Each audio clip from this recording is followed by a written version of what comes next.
जो है लंब और समांतर रेखाएं चैप्टर पढ़ रहे थे, जिसमें हमने जाना था लंब रेखाएं किसे कहते हैं और समांतर रेखाएं किसे कहते हैं। तो लंब रेखाएं किसे कहा जाएगा? बातचीत नहीं होता।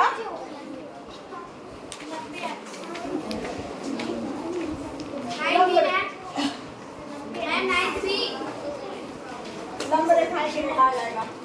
दो रेखाएं लंब रेखाएं कब कहलाएंगी? नहीं, दोनों जब करे ना, जब एक दूसरे को वो नहीं उनके बराबर स्पेस हो 90 अंश। Very good. जब अगर दो रेखाएं एक दूसरे को इस प्रकार से प्रतिच्छेद कर रही है या काट रही हैं कि उनके बीच में 90 अंश का कोण बन रहा है, तो उसे क्या कहा जाएगा? लंब रेखाएं। ठीक है, लंब रेखाएं किसे कहा जाएगा? जैसे एल रेखा है, ठीक, ये एल रेखा, ठीक, और दूसरी रेखा ये कौन सी है? एम रेखा। एल रेखा और एम रेखा जो है, तो इसलिए अगर इनके बीच में ये वाला कोण 90 अंश का बन रहा है तो ऐसी रेखाएं लंब रेखाएं कहलाएंगी। इसके लिए ये चिन्ह बनता है एल लंब जो है वो एम, एल लंब एम। ठीक है, सबको समझ में आया? एक बातचीत नहीं करो, बात मत करिए। एल लंब एम समझ में आ गया? लंब रेखाएं किन्हें कहा जाता है? अगर दो रेखाएं एक दूसरे को इस प्रकार से प्रतिच्छेद कर रही हैं कि उनके बीच में 90 अंश का कोण बन रहा है, तो वो रेखाएं परस्पर लंबवत रेखाएं कहलाएंगी। ठीक है? Yes ma'am. सबको समझ में आया? Yes ma'am. चलिए अब बात करते हैं समांतर रेखाओं की। समांतर रेखाएं किसे कहा जाता है? जो रेखा जिसमें समान अंतर हो, समान स्पेस हो, उसे हम समांतर रेखाएं कहते हैं। एग्जांपल में आ जाएगा वो एक दूसरे को काटे ना। हाँ, बहुत सही। इसने एक पॉइंट बोला, दूसरा पॉइंट इसने बोला। पहला पॉइंट क्या है कि अगर दो रेखाओं के बीच में, समांतर रेखाओं का अर्थ ही है समांतर, समान अंतर। अगर दो रेखाओं के बीच में हमेशा समान अंतर है तो वो समांतर रेखाएं कहलाएंगी। दूसरा पॉइंट इसने क्या बताया कि उनको कितना भी बढ़ाया जाए वो एक दूसरे को कभी भी प्रतिच्छेद नहीं करेंगी। प्रतिच्छेद करने का मतलब एक दूसरे को कभी भी नहीं काटेंगी। पीछे सब लोग समझिए ध्यान से, नहीं बेस नहीं बनेगा, आपको पता ही नहीं रहेगा तो आगे की चीजें आपको समझ में भी नहीं आएंगे। लंब रेखाएं क्या है? अगर एक दूसरे को काट रही हो, 90 अंश का कोण बन रहा है, तो वो रेखाएं परस्पर लंबवत रेखाएं कहलाएंगी। अगर दो रेखाएं इस तरीके से हैं, अगर उनके बीच में क्या समान अंतर है और साथ ही साथ उनको कितना भी बढ़ाया जाए वो कभी भी एक दूसरे को प्रतिच्छेद नहीं करेंगी, तो ऐसी रेखाओं को समांतर रेखाएं कहा जाता है। सबको समझ में आया? ठीक, तो ये एल रेखा है और एम रेखा है। तो एल समानांतर के लिए इस तरीके का दो सीधी लाइन का चिन्ह बनता है और एम, तो एल इसको पढ़ते क्या है? एल समानांतर है एम के। ठीक है, सबको समझ में आया? लंब रेखाएं समांतर रेखाएं समझ में आ गया? यस। चलिए इसी के बाद फिर जो है आपके इसमें दिया है तिर्यक रेखा द्वारा बने कोण। ठीक, तिर्यक रेखा भी आपको पता है कि कोई टेढ़ी रेखा जो है, तिर्यक रेखा वह रेखा है जो दो या दो से अधिक रेखाओं को भिन्न भिन्न बिंदुओं पर काटती है। जैसे तिर्यक रेखा की अगर हम बात करें, तिर्यक रेखा, ठीक है, अगर तिर्यक रेखा की बात करें तो अगर ये दो रेखाएं इस तरीके से हैं, ठीक, और उनको कोई टेढ़ी रेखा इस तरीके से काट रही है, तो ये एल है, ये एम है और ये एन है, तो एन जो है वो क्या कहलाएगी? तिर्यक रेखा। तिर्यक रेखा कहलाएगी। क्या कहलाएगी? तिर्यक रेखा। कौन सी? एन वाली रेखा जो है वो तिर्यक रेखा कहलाएगी। तो तिर्यक रेखा कौन सी रेखा है? जो दो या दो से अधिक रेखाएं, एल है, एन, एक रेखा और किसी और को दिखाओ। तो यहाँ पर देखिए कि अगर मान लीजिए तीन रेखाएं हैं, मान लीजिए एम एन ओ है, तो इन तीनों रेखाओं को काट रही है। अगर कोई तिर्यक रेखा किसे कहेंगे? अगर कोई एक रेखा जो है किन्हीं अन्य रेखाओं को या भिन्न भिन्न रेखाओं को अलग अलग बिंदु, ये बिंदु अलग है, ये बिंदु अलग है और ये बिंदु अलग है, इन रेखा को काट रही है, तो उसे क्या कहा जाएगा? तिर्यक रेखा कहा जाएगा। ये कैसे हो गया? अच्छा कोई बात नहीं, ठीक है, तो समझ में आ गया तिर्यक रेखा किसे कहते हैं? तिर्यक ता से टेढ़ी समझ लो, है ना? तिरछी, तिरछी ता से तिर्यक, ता से तिरछी। ठीक है, तो तिरछी रेखा जो है वो यहाँ क्या कहलाएगी आपकी? कौन है? ये तो इंग्लिश की बुक है तुम्हारी?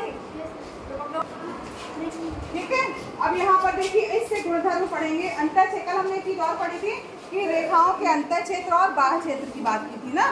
तो अगर मान लीजिए दो रेखाएं इस तरीके से समांतर रेखाएं हैं, ठीक है, और इनको कोई एक तिर्यक रेखा काट रही है, ठीक, ये दो से दो रेखाएं एल और एम क्या है, समांतर रेखा है। तो कोई तिर्यक रेखा जो है एल, ये एल है, एम है, ये एन है। तो यहाँ जो इसके अंदर के बिंदु रहेंगे, मान लो ये बिंदु है, ये बिंदु है, ये बिंदु है, ये बिंदु है, ये बिंदु है, ये।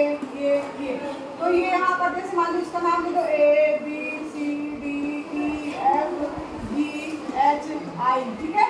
तो ये जितने भी बिंदु है इसमें जो यहाँ पर अंदर के बिंदु है वो अंतर क्षेत्र कहलाएगा उसका, ठीक है। अंतर क्षेत्र में स्थित बिंदु कहलाएंगे। और जो ये बाहर स्थित है यानी इधर तरफ तो बाहर क्षेत्र में स्थित बिंदु कहलाएंगे। समझ में आ रहा है सबको? समझ में आया क्या कि जो अंदर स्थित है उनको क्या कहा जाएगा, अंतर क्षेत्र में स्थित बिंदु। और जो बाहर, चलो अब मैं पूछ रही हूँ, आप लोग बताइएगा। ई कहाँ पे स्थित है? जी ए बी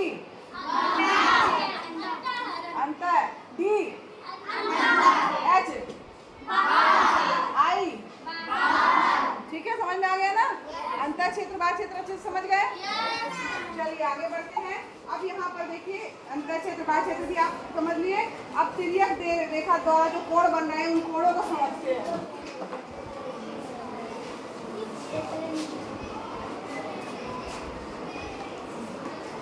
एल रेखा है, ये एम रेखा है और ये कोई एक तिर्यक रेखा है, ठीक है। तो यहाँ पर जो है ये अंतर क्षेत्र बाह्य क्षेत्र तो समझ गए, साथ साथ अब हम समझेंगे कि बाह्य कोण क्या है, अंतर कोण क्या है, संगत कोण क्या है और एकांतर कोण क्या है। तो सबसे पहले हम बात करते हैं बाह्य कोणों की। बाह्य कोण, बाह्य क्षेत्र आपको पता है, ठीक है। जो इधर का क्षेत्र है और जो इधर का क्षेत्र क्या कहलाता है, बाह्य। तो जो कोण यहाँ स्थित होंगे और यहाँ स्थित होंगे वो क्या कहलाएंगे, बाह्य कोण, ठीक है। जैसे मान लीजिए ये 1 है, ठीक, ये इसका नाम दे दे रहे 2 हो गया। पहले सारे कोणों का नाम दे दे रहे 1 2, फिर इसके बाद में 3 4 3 4, फिर इसके बाद में ये 4 कोण बन रहे हैं, ठीक। तो यहाँ पर इसका नाम हम दे दे रहे हैं 5 6 7 और ये 8, ठीक है। 7 और ये हो गया 8।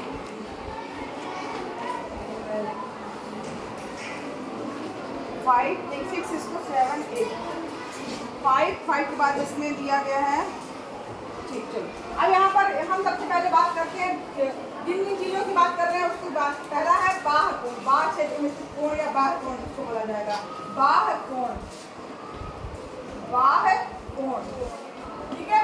बाह्य कोण कौन कौन से हैं? अगर बाह्य कोणों की अगर हम बात करें कि कौन कौन से कोण बाह्य कोण है, हाँ 1 angle 1 comma angle 2 comma angle 7 angle 8, इनको क्या कहा जाएगा, समझ में आ रहा है सबको? ठीक। अब इसी तरीके से दूसरा चीज हम देख रहे हैं वो है आपका अंतर कोण। अंतर है, अंतर कोण भी आप गेस कर सकते हैं कौन कौन सा होगा? Very good, 3 angle 3। ये अंदर वाले कोण जो है, जो ये 3 4 5 6, ये क्या कहलाएंगे? 3 4 एंगल 5 और एंगल 6, ये क्या कहलाएंगे? अंतर कोण। सबको समझ में आया? Yes ma'am. अंतर कोण बाह्य कोण समझ में आ गया सबको? Yes ma'am. चलिए अब आगे पढ़ते हैं। एक नाम आया है संगत कोण, किसे कहा जाएगा? संगत कोण, ठीक है। यस संगत कोण, किसी संगत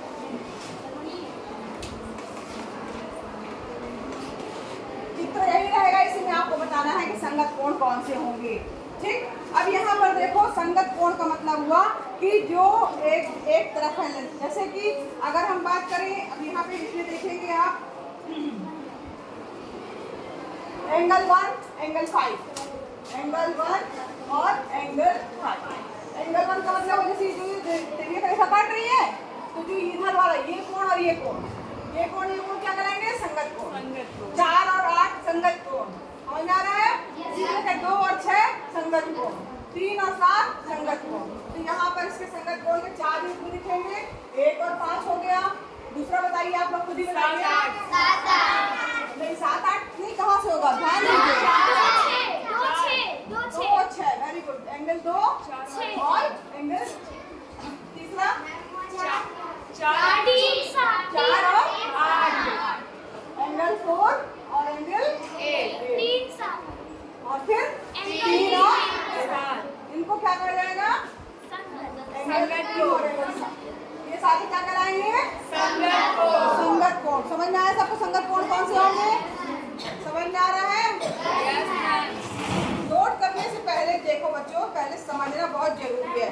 समझ में आएगा तो आप अपने मन से भी इसको लिख लोगे। बाकोण जो बाहर स्थित है, ठीक। अंतर कोण जो अंदर स्थित है। संगत कोण मतलब जो ये तीन निशान में एक तरफ के कोण, जैसे ये ऊपर है तो ये भी ऊपर है, तो ये 1 और 5। उसी तरह नीचे वाले 4 और 8, इसी तरह 2 और 6, 3 और 7, ठीक है। इनको क्या कहा जाएगा? संगत कोण, ठीक। अब बात करते हैं एकांतर अंतः कोणों की। एकांतर अंतः कोण कौन से हैं और दिया है आपकी किताब में? हाँ, एकांतर कोण इसमें अंतः कोण हो गया, कहाँ गया? बाह्य कोण और एकांतर अंतः कोण।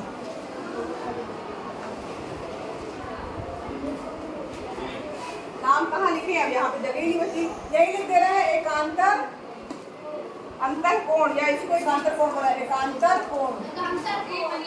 हाँ,